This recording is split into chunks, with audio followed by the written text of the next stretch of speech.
Je suis rentrée plus tôt du travail, épuisée, rêvant juste de mon canapé et d'un moment de répit avec mon fiancé. Mais la porte était à peine entr'ouverte, et des voix flottaient depuis le salon.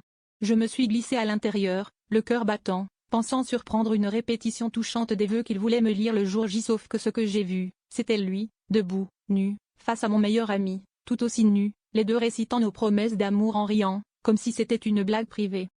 Je suis restée pétrifiée, incapable d'articuler le moindre mot.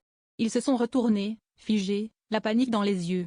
Les excuses ont fusé, c'était pour détendre l'atmosphère, juste pour rire, rien de sérieux. Mais mon ami ne m'a pas regardé dans les yeux, et mon fiancé a cherché à me prendre la main, comme si un geste pouvait réparer le gouffre qui venait de s'ouvrir sous mes pieds. J'entendais encore les mots de mes propres vœux, déformés, utilisés comme prétexte à leur jeu.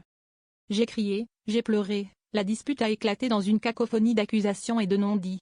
Mon meilleur ami s'est rhabillé en vitesse, fuyant sans un regard en arrière. Mon fiancé a tenté de m'expliquer, prétendant que ce n'était qu'un moment de faiblesse, que je comptais plus que tout, que ce n'était pas ce que je croyais. Mais à chaque mot, la confiance se fissurait, laissant place à une colère froide, à une douleur sourde. La vérité, c'est que ce n'était pas la première fois que je soupçonnais quelque chose d'étrange entre eux. Mais je n'avais jamais voulu voir. J'ai compris, dans ce salon chaotique, que j'étais restée aveugle par peur de perdre ce que je croyais être le grand amour. Le vrai choc, ce n'était pas de les surprendre ensemble. C'était de réaliser que j'avais préféré ignorer l'évidence, que j'avais trahi ma propre intuition, tout ça pour ne pas affronter la solitude.